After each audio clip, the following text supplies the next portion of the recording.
오늘 우리는 야고보서 5장을 함께 살펴보려고 합니다.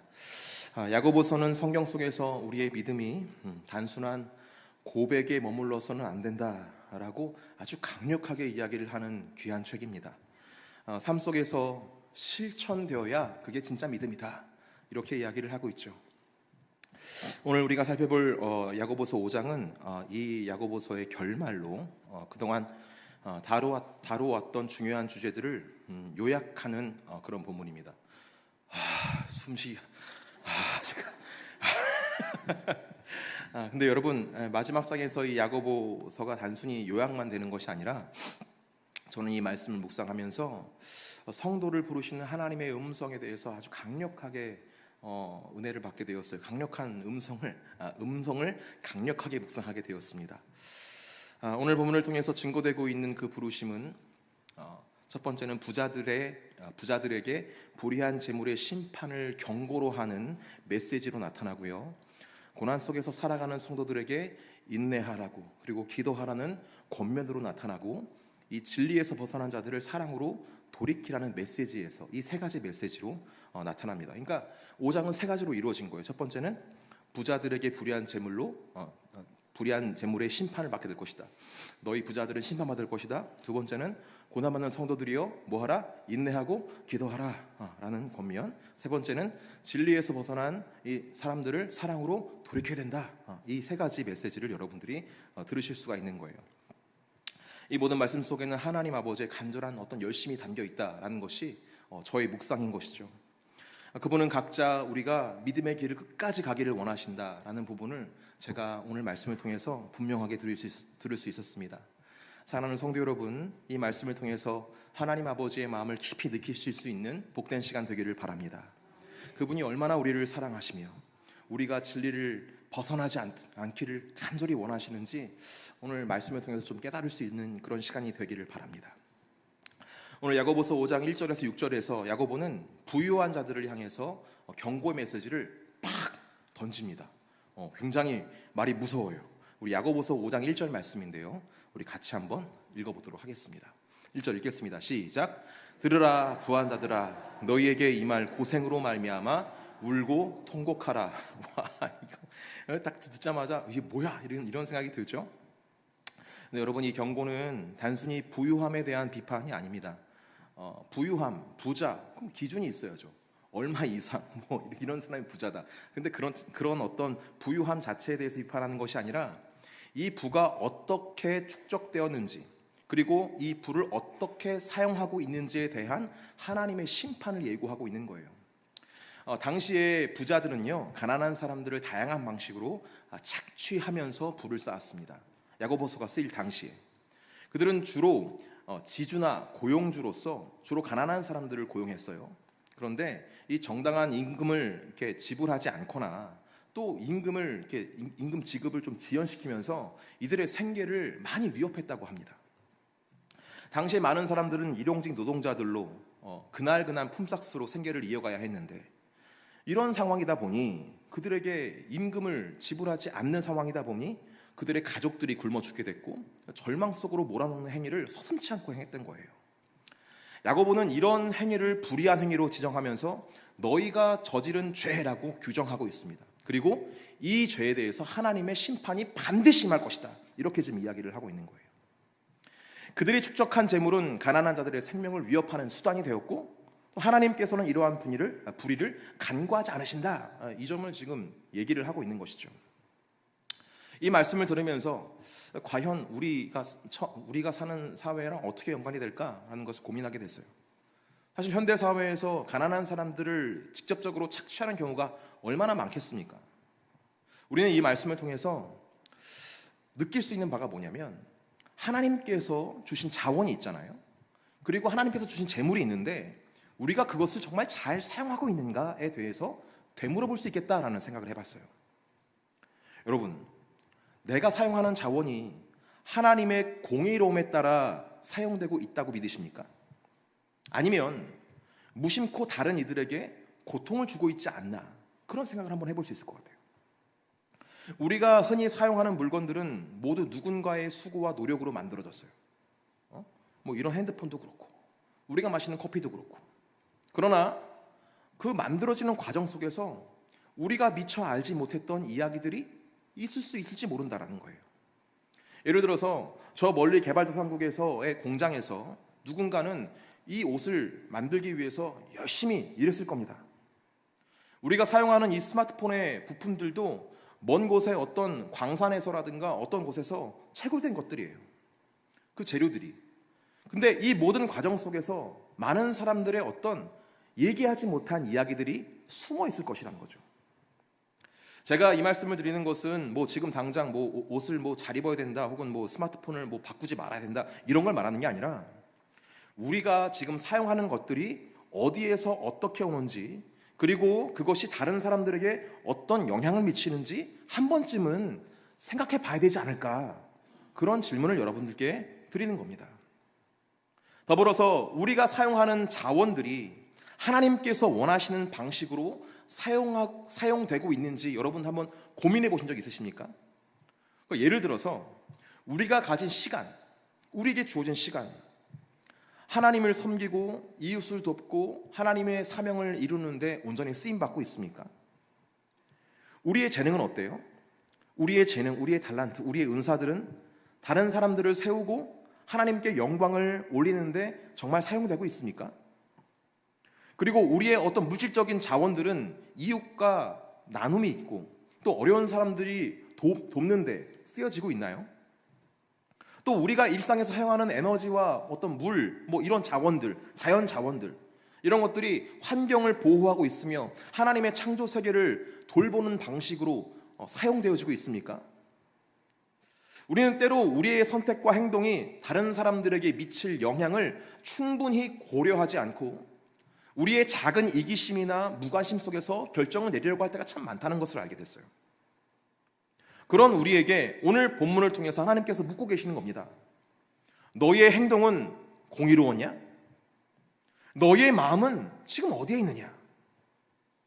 이런 질문 앞에서 우리는 하나님 앞에 서서 우리의 삶을 다시 한번 돌아봐야 할 줄 믿습니다.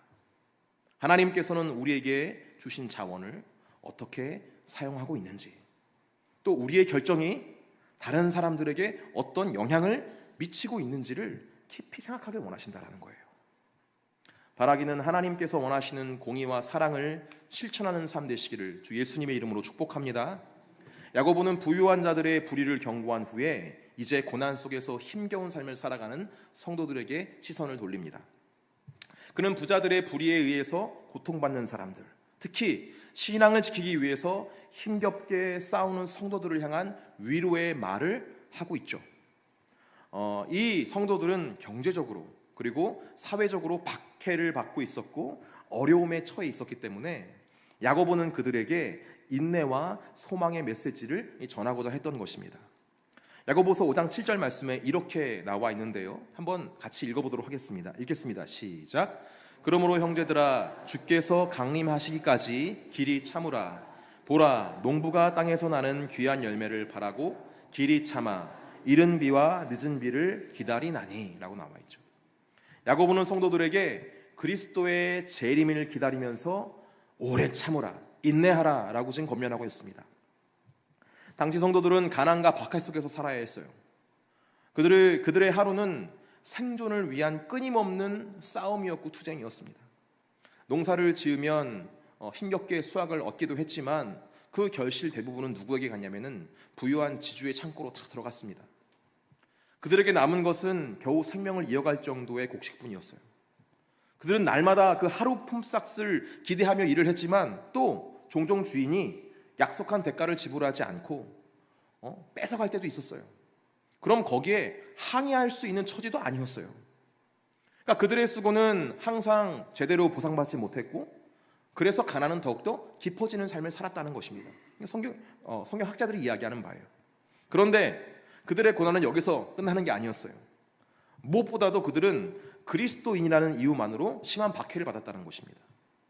그들이 예수님의 길을 따르는 길은 선택한 순간부터, 예수님을 따르겠다고 선택한 순간부터 그들의 삶은 큰 어려움에 직면하게 되었다는 것이죠. 예수님 믿는 것만으로도 회당에서 쫓겨나가고 직장에서 쫓겨나가고 심지어 가족과 이웃들로부터 외면당하는 그런 삶, 믿음 때문에 그들은 세상에서 소외되고 가족과의 관계마저 단절되는, 모든 것을 잃어버리는 그런 위험에 처한 삶을 살았다는 것입니다. 이런 상황 속에서 야고보는 성도들에게 이렇게 권면하는 거예요. 형제들아, 주께서 강림하시기까지 길이 참으라. 여기서 참으라라는 단어는 헬라어 마크로디미아라고 잘 쓰였는데, 이런 길다라는 의미의 마크로스와 마음을 의미하는 디모스의 합성어예요. 이 마크로디미아. 그러니까 야고보는 말하고 싶었던 거예요. 이 성도는 고난 속에서 아주 길고 넓고 깊은 마음으로 하나님을 신뢰하면서 기다려야 된다. 이 말씀을 좀 드리고 싶었던 것이죠. 그러니까 인내라는 것은 단순히 시간이 지나기만을 기다리는 것이 아니라 그 시간 동안 어떻게 되냐면 믿음을 유지하며 우리의 마음을 지켜가면서 소망을 품는 그런 삶의 자세다라는 것을 지금 야고보가 이야기를 하고 있는 것입니다. 여러분, 야고보가 말하는 인내는 단순히 어떤 기다림이 아니에요. 그것은 매일의 고난 속에서 하나님을 붙드는 힘겨운 싸움이었던 것입니다. 당시의 성도들에게 있어서 믿음을 유지한다는 것은 세상이 그들을 향해 던지는 모든 조롱과 비난과 박해를 견디는 것이었고, 그 속에서 하나님의 신뢰를 잃지 않는 것, 그것이 그들의 신앙이었고 그것이 인내였습니다. 그런 그들에게 있어서 인내는 그저 참아내는 수동적인 기다림이 아니다라는 거예요. 적극적으로 하나님께 나아가야만 했고, 기도와 찬양으로 마음을 지켜가야 했던 거예요. 찬양이 나오지 않아, 이런 거 없습니다. 찬양을 하는 거예요. 기도가 나오지 않아, 이런 거 없어. 기도를 막 하는 거예요. 뚫고 나가는 거예요. 야고보는 이 인내를 설명하기 위해서 농부의 비유를 듭니다. 야고보서 5장 7절 하반절인데 같이 한번 읽어보도록 할게요. 읽겠습니다. 시작. 보라, 농부가 땅에서 나는 귀한 열매를 바라고 길이 참아 이른 비와 늦은 비를 기다리나니. 자, 인내는 바로 이 농부의 열매를 바라는 것과 같다라는 것이죠. 농부는 씨앗을 뿌리면 뭐 합니까? 열매를 맺기를 기다립니다. 이 과정은 그때 당시의 신앙의 여정과 같았다. 바로 우리의 신앙의 여정과 같았다라는 것을 말씀드리는 거죠. 우리도 열매를 맺을 때를 기다려야 됩니다. 하나님께서는 우리의 삶에 말씀의 씨앗을 뿌려주시죠. 하지만 여러분, 그 씨앗은 당장 열매를 맺습니까? 안 맺습니까? 맺지 않습니다. 당장 열매 맺으면 얼마나 좋아요. 뿌리는 동안에 팍 나면 유치부에서 학생들한테 이번에 겨자씨를 줬나 봐요. 겨자씨를 줬는데 그 막 가루 같은 게 이렇게 있는 거예요. 그래서 이게 버리는 건 줄 알고 저 버릴 뻔했는데 지환이가 안돼 막 이러더라고요. 그래서 겨자씨라는 거예요. 겨자씨. 그래서 물을 줘야 된다는 거예요. 그 겨자씨가 근데 여러분 신기하게 그 다음 날에는 아무런 일 없었는데 3일 정도 지나니까 싹이 나더라고요. 여러분, 우리도 기다려야 된다는 거예요. 씨를, 하나님께서 우리에게 말씀의 씨를 주셨으면은 그 열매 맺을 때까지 기다려야 됩니다. 기다려야 열매를 맺어요. 기다리다 보면 하나님께서 씨앗이 잘 뿌리 내릴 수 있도록 이른 비를 주시기도 하고, 또 열매가 잘 익을 수 있도록 늦은 비를 주시기도 하고, 그렇게 계속해서 하나님께서 공급해 주십니다. 그런데 그 은혜를 받았다고 해서 당장 열매가 맺냐? 그런 건 또 아니에요. 또 계속해서 기다려야 됩니다. 우리는 하나님께서 제때 공급하시는 은혜의 비를 맞으면서 기다려야 돼요.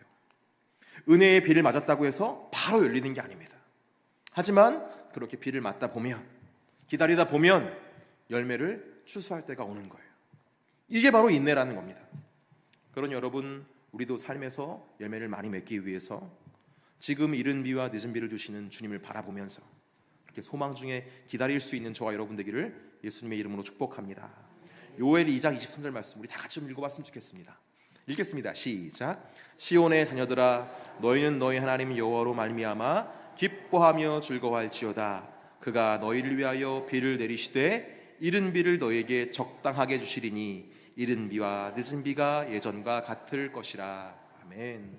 기다림 속에서도 하나님께서 일하고 계신다라는 것을 기억하시고 그 믿음의 여정 속에서 소망을 바라면서 기다릴 수 있는 저와 여러분 되기를 주 예수님의 이름으로 축복합니다. 야고보는 이제 고난 속에서 인내하는 성도들이 이렇게 인내를 해야 되는데 그 고난 속에서 살아가는 성도들이 그 힘을, 인내할 수 있는 힘을 어디서 찾을 수 있는지 구체적으로 설명합니다. 그 다음 절부터. 사실 여러분, 말이 쉬워서 그렇지 고난 속에서 인내하는 게 쉽습니까? 진짜 어려워. 이 말씀 제가 준비하면서 확 나오는 게 이게 쉬우면은 누구나 하지, 이렇게 확 나오더라고요. 이 저의 어떤 그런 아직 정돈되지 않은 어떤 그런 심성입니다. 거칠은 저의 모습이죠. 그런데 여러분, 성도들이 어떻게 이런 고난 속에서 인내를 지속할 수 있을까요? 야고보는 여기서 두 가지 방법을 제시하고 있어요. 그가 말하는 인내를 이룰 수 있는 것, 첫 번째 뭐냐? 기도. 뭐라고요? 기도. 두 번째, 공동체. 뭐라고요? 공동체. 두 가지 뭐라고요? 기도와 공동체. 야고보는 성도들이 혼자서 고난을 이겨내야 한다고 말하지 않습니다. 대신 기도와 공동체의 중요성을 강조하면서 그 힘이, 거기서 나오는 힘으로 우리가 인내할 수 있다, 그렇게 이야기를 하고 있다는 거예요. 야고보서 5장 13절 상반절을 같이 한번 읽어보겠습니다. 읽겠습니다. 시작. 너희 중에 고난당한 자가 있느냐? 그는 기도할 것이요. 할렐루야. 기도는 여러분, 하나님과의 연결고리입니다. 어려움을 이겨낼 수 있는 힘이 바로 이 기도를 통해서 내려옵니다. 기도는 단순히 종교적 의무나 형식적인 행위가 아니에요. 여러분, 앞에서 막 목사님들이 기도하라고 하는 게 여러분, 기도하라는 어떤 그런 의무가 아니라 기도를 통해서 누리게 되는 하나님의 은혜가 있으니 그 자리로 나오라는 것입니다. 여러분, 목이 마르면 물이 있는 곳으로 나와야 되는 거 맞는 거 아니겠습니까? 우리가 더러우면은 물이 쏟아져서 깨끗함 받을 수 있는 그 자리로 나가는 게 맞는 거예요. 기도의 자리가 바로 그런 은혜가 있다는 것입니다. 기도는 하나님과의 대화 시간이고, 그래서 기도는 하나님과의 만남 시간이며, 그렇게 기도는 주님과의 연합이 있는 시간이다라는 것이죠. 기도는 우리의 필요를 하나님께 아뢰는 것이기도 하지만 그 이상의 의미가 있어요. 뭐냐? 기도를 통해서 주의 마음을 알게 되고 주님의 뜻이 나의 뜻이 되는, 주님의 소원이 나의 소원이 되는 그런 놀라운 일들이 일어나게 되는 것입니다. 여러분, 우리는 기도를 통해서 하나님께 손을 뻗을 수 있다는 사실을 항상 기억하시기를 바랍니다. 고난 속에서 우리의 마음이 흔들릴 때 기도를 통해, 기도함을 통해 하나님께 손을 내밀면 주님께서 어떻게 해주세요? 그 손을 잡아주십니다. 그렇게 주님께서는 기도를 통해서 우리의 손을 잡아주시고 그 잡은 손을 이끌어 가시면서 주님 품 안으로 인도하시는 거예요. 주님의 세계로 인도하시는 겁니다. 야고보는 이 기도의 중요성을 너무나 잘 알고 있었어요. 그래서 성도들에게 고난 중에 있을 때 기도하라고 권면하고 있는 것입니다. 기도는 우리의 신앙을 지탱해주는 기둥과 같기 때문에. 야고보는 앞서서 인내하라고 권면했었죠. 하지만 기도는 인내를 가능하게 하는 힘의 원천이기 때문에 바로 뒤이어서 기도를 이야기하고 있는 거예요. 기도는 고난 중에도 우리의 시선을 하나님께 돌리게 합니다. 기도하지 않으면 어떻게 됩니까? 우리는 정말 쉽게 낙심하게 돼요.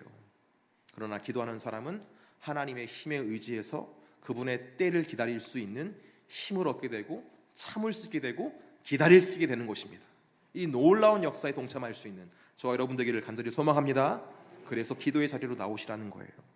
하나님께 나아가는 그 길인 기도의 시간에 꼭 참여하셔서 우리 그 은혜를 받을 수 있는 저와 여러분 되기를 주 예수님의 이름으로 축복합니다. 그리고 뒤이어서 야고보서 이렇게 이야기를 하고 있습니다. 야고보서 5장 14절에서 16절까지의 말씀이에요. 우리 같이 제가 읽어드릴게요. 읽겠습니다. 너희 중에 병든 자가 있느냐? 그는 교회의 장로들을 청할 것이요 그들은 주의 이름으로 기름을 바르며 그를 위하여 기도할지니라. 믿음의 기도는 병든 자를 구원하리니 주께서 그를 일으키시리라. 혹시 죄를 범하였을지라도 사하심을 받으리라. 그러므로 너희 죄를 서로 고백하며 병이 낫기를 위하여 서로 기도하라. 의인의 간구는 역사하는 힘이 어떻다? 큼이라.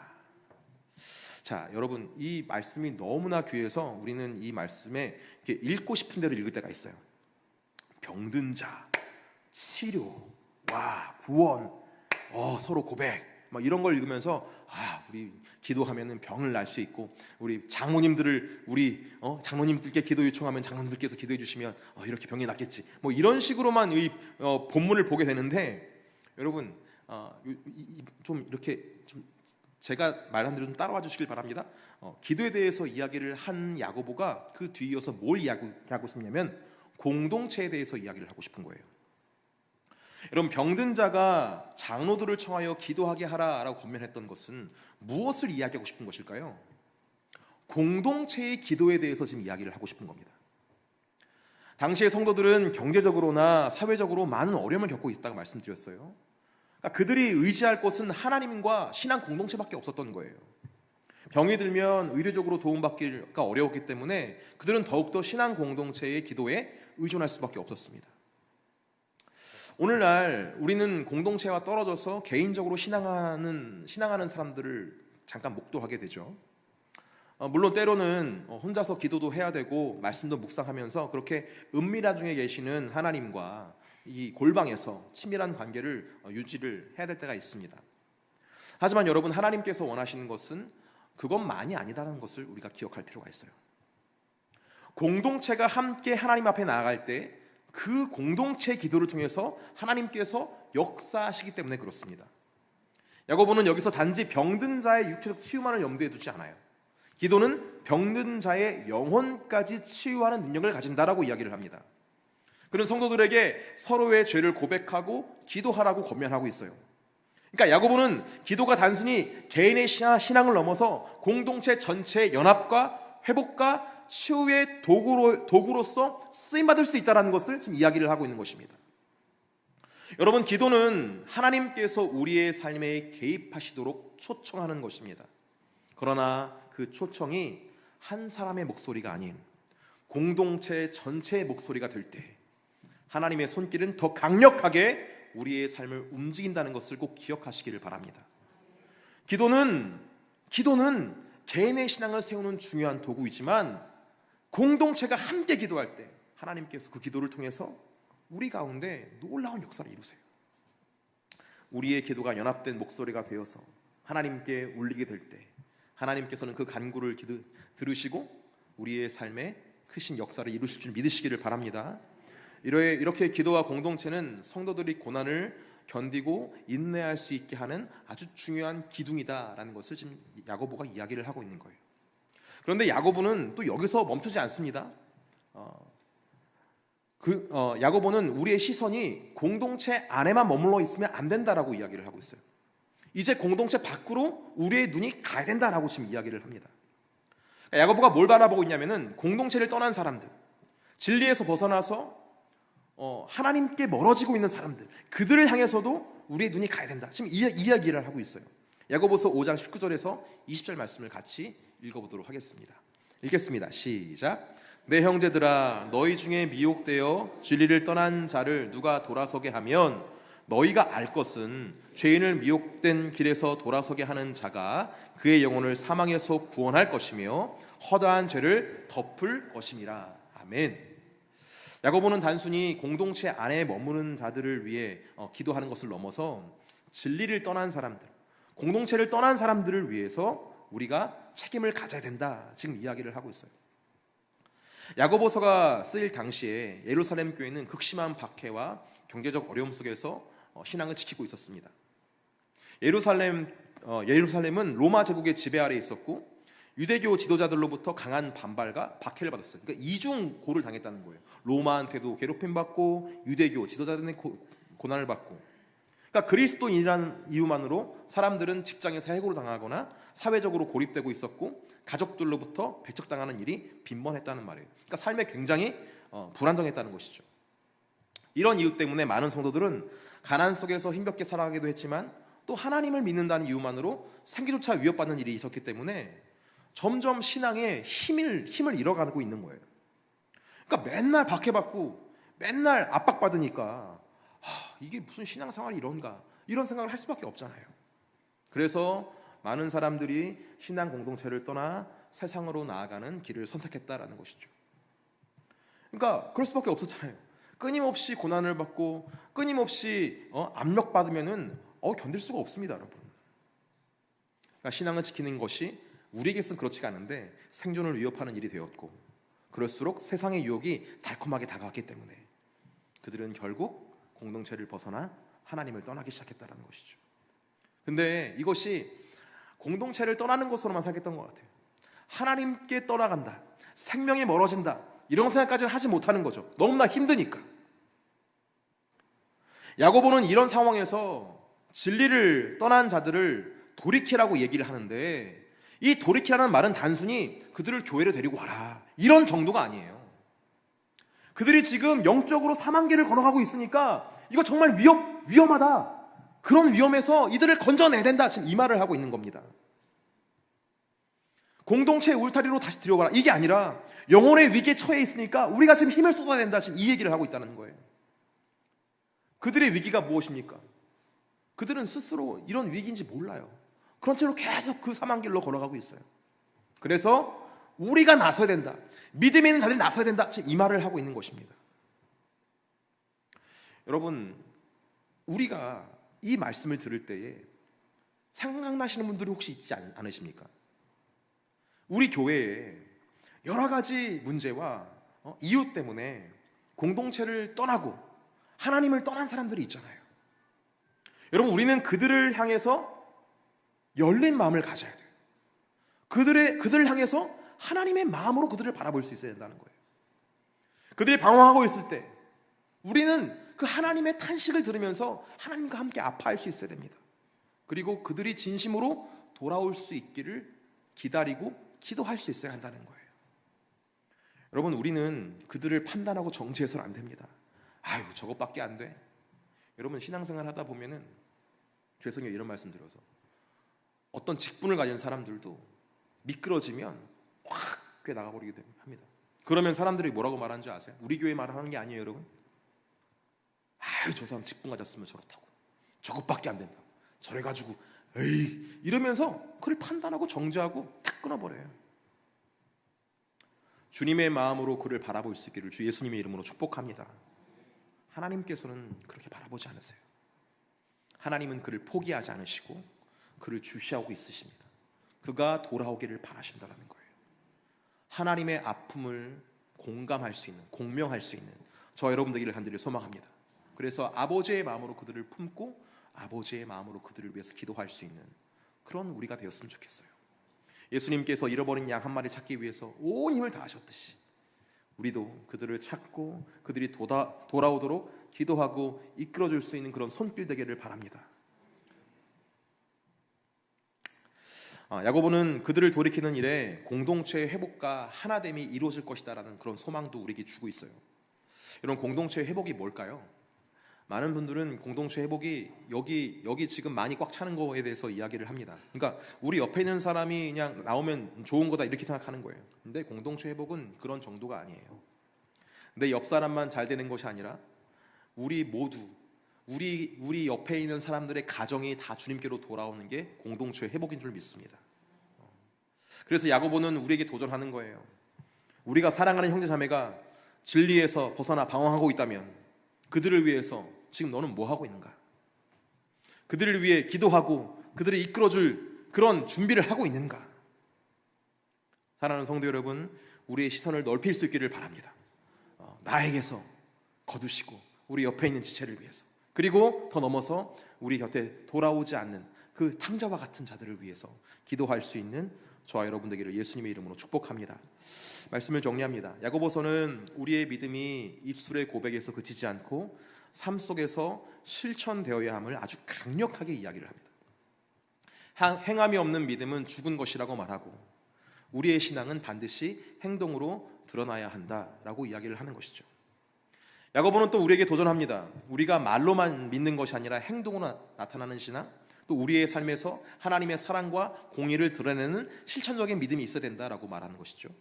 그래서 가난하고 소외받는 이웃들을 돌보면서 고난 속에서도 인내하는 믿음을 지키라고 그렇게 계속해서 이야기를 하고 있는 것입니다. 그러나 이 인내는 홀로 이룰 수 있는 게 아니라고 말하고 있어요. 야고보는 우리 모두에게 함께 기도하라고 권면합니다. 공동체가 함께 기도할 때에 하나님께서 놀랍게 역사하신다, 그렇게 이야기를 하고 있는 거예요. 야고보는 또한 말에 대해서도 이야기를 하고 있죠. 말의 중요성. 우리의 혀가 작은 지체에 불과하지만 그 혀가 온몸을 불사르기로 한다라고 경고하고 있어요. 우리는 우리의 말이 생명을 살리기도 하고 상처를 주기도 한다는 사실을 기억하면서 이 말을 굉장히 조심해야 돼요. 우리의 입술의 고백이 진리에서 벗어나는 이들을 돌이키게 할 수 있는 축복의 통로가 되기를 주 예수님의 이름으로 축복합니다. 우리의 말에 어떤 잘못 때문에 교회를 어떤 날에 나가는 게 아니라 오히려 그 나갔던 분들이 돌아올 수 있는 그런 놀라운 도구로 쓰임받기를 원해요. 여러분, 많은 사람들이 방황하고 있습니다. 여러분, 그들을 향해서 우리는 지금 무엇을 하고 있습니까? 함께 기도하면서 주님의 마음이 그들에게 흘러갈 수 있도록, 전달될 수 있도록 노력하고 간구할 수 있는 저와 여러분 되기를 주 예수님의 이름으로 축복합니다. 그런 의미에서 우리 찬양했으면 좋겠습니다. 우리 함께 기도해 라는 찬양으로 주님께 올려드렸으면 좋겠습니다. 우리 함께 기도해. 우리 함께 기도해. 주 앞에 나와 무릎 꿇고 긍휼 베푸시는 주 하늘을 향해 두 손 들고 하늘 문이 열리고 하늘 문이 열리고 은혜의 비출기 이 땅 가득 내리도록 마침내 주 오셔서 의의 비출기 우릴 위해 부시도록 하늘 문이 열리고 은혜의 비출기 이 땅 가득 내리도록 마침내 주 오셔서 의의 비출기 우릴 위해 부시도록. 아까 제가 설교 초반에 그런 얘기를 했어요. 오늘 말씀을 묵상하면서 우리를 향하신 하나님의 열심을 느낄 수 있게 되었다, 묵상하게 되었다라고 말씀드렸습니다. 하나님께서는 우리를 정말 간절히 원하십니다. 그래서 야고보를 통해서 진짜 믿음, 진짜 성도, 진짜 자녀의 모습을 가르쳐주고 있어요. 우리가 진짜 성도가 되길 바라는 거예요. 진짜 자녀가 되길 바라시는 거예요. 말로만, 관념으로만 믿음의 사람이 아니라 진짜 삶으로 그 믿음이, 그 부활의 권능이 나타나기를 원하신다는 것이죠. 고난이 있습니다. 이 땅은 천국이 아니니까. 이 땅은 불의한 자들과 함께 살아가는 곳이기 때문에 우리가 힘겨울 수밖에 없어요. 그런 상황 가운데, 그런 흔들림 가운데에서도 우리가 흔들리지 않고 주님께 소망을 두고 하나님의 자녀로 살아가길 원하셔서 야고보를 통해서 지금 애타게 말씀하시는 겁니다. 내가 도와줄 테니, 내가 너를 붙잡아 줄 테니 기도해라. 그리고 혼자 기도하는 게 힘드니 같이 연합해서 기도해라. 내가 역사할 것이다 약속하고 있는 거 아니겠습니까? 사랑하는 성도 여러분, 우린 연약해요. 우리 장로님께서 말씀하셨죠. 우린 연약합니다. 우린 온전하지 못해요. 그래서 하나님 기도가 필요하고, 그래서 우리의 연합이 필요한 것입니다. 우리 함께 나아갈 수 있는 개포의 공동체 되기를 주 예수님의 이름으로 축복합니다. 근데 우리만 연약하고 우리끼리만 행복하면 되겠습니까? 하나님께서 바라보시는 영혼들이 있는데 그 영혼들도 우리를 바라봐야 되겠죠. 그들은 우리보다 더 연약합니다. 때로는 너무나 완악해 보여요. 하나님을 떠나서 하나님께서 싫어하는 짓만 막 하고 있으니까 하나님께서 얼마나 애타하시겠습니까? 이곳에 왔다가 나간 사람들은 더 완악해져 있습니다. 더 완악해져 있어요. 교회가 뭐 이래, 하나님 뭐 이래, 나 하나님 안 믿어. 더 완악해져 있다니까요. 이런 그들을 위해서 우리가 지금 무엇을 하고 있는지 돌아볼 수 있는 우리 되었으면 좋겠습니다. 간절히 바라기는 우리가 진짜 성도가 되기를 바라고, 우리 교회가 진짜 교회가 되기를 바랍니다. 서로를 물어뜯는 그런 말의 실수 더 이상 하지 말고, 우리의 말이 서로를 세워주고 축복하고 그리스도의 사랑과 생명을 운반할 수 있는, 유통할 수 있는 그런 고백과 축복의 언어로 성화되기를 주 예수님의 이름으로 축복합니다.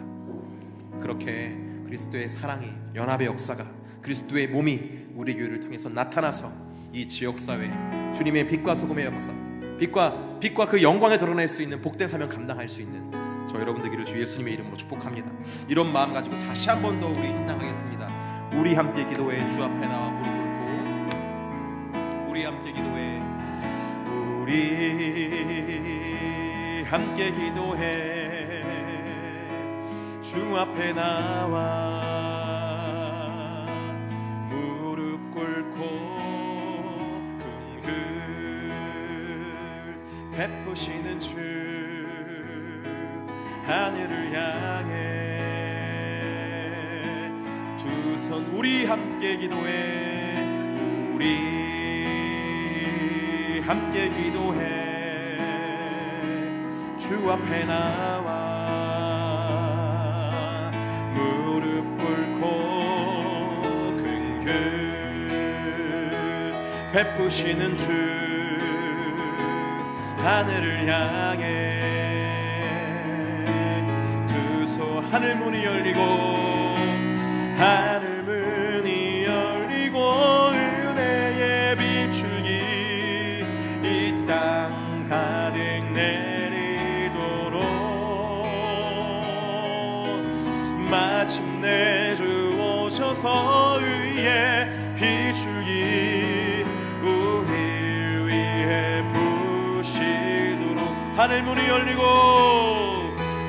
하늘 문이 열리고 은혜의 비추기 이 땅 가득 내리도록 마침내 주 오셔서 의의 비추기 우리 위해 하늘 문이 열리고 하늘 문이 열리고 하늘 문이 열리고 은혜의 비추기 이 땅 가득 내리도록 마침내 주 오셔서 의의 비추기 우리 위해 부시도록 주의 보좌로 나아갈 때 주의 보좌로 나아갈 때에 어떻게 나가야 할까. 나를 구원한 주의 십자가 나를 구원한 주의 십자가 그것을 우리는 자격이 없습니다. 하지만 그리스도의 보로 나아갑니다. 자격 없는 내 힘이 아니 자격 없는 내 힘이 아니 오직 예수님의 보혈로 오직 예수님의 보혈로 자격 없는 내 힘이 아니라 자격 없는 내 힘이 아니 오직 예수님 보혈 오직 우리 공동체의 그리스도의 보혈이 자격 없는 내 힘이 아닌 자격 없는 내 힘이 아닌 자격 없는 우리 힘 오직 예수님 보혈 선물받기를 축복합니다. 오직 예수님의 자격 없는 우리의 힘이 아닌 오직 예수님 보혈 자격 없는 내 힘이 아닌 오직 예수님의 보혈로 오직 예수님의 보혈로 십자가의 보혈 십자가의 보혈 완전하신 사랑 힘입어 나갑니다. 십자가의 보혈 십자가의 보혈 완전하신 사랑 힘입어 예배하 십자가의 보혈 완전하신 사랑 십자가의 보혈 완전하신 사랑 힘입어 나갑니다. 십자가의 보혈 완전하신 사랑 힘입어 다시 한번 찬양합시다. 십자가의 보혈 완전하신 사랑 십자가의 보혈 완전하신 사랑 힘입어 나갑니다. 십자가의 보혈 십자가의 보혈 완전하신 사랑 힘입어 예배합니다. 여러분 어떻게 사랑해야 됩니까? 어떻게 사랑해야 돼요? 잘 몰라요 우리. 그런데 이 시간 한 가지 기도의 제목으로 나갔으면 좋겠어요. 그런 마음이 듭니다. 우리 공동체에 그리스도의 보혈이 흐르기를 원합니다. 그리스도의 보혈의 은혜가 흐르기를 원합니다. 자격 없는 우리의 말주변이 아니라 그리스도의 보혈의 은혜 안에서 우리의 모든 어두운 것들과 연약한 것들과 죄악된 것들이 다 덮임받고 다 가려지고 오로지 그리스도의 사랑만이 드러날 수 있도록, 그리스도의 생명만이 들어갈 수 있도록, 그리스도의 대속의 은혜만이 나눠질 수 있도록 여러분 우리 교회가 그렇게 그리스도의 보혈로 덮임받기를 원합니다. 우리가 또 그렇게 덮어줬으면 좋겠어요. 잘못을 묵인하는 게 아닙니다.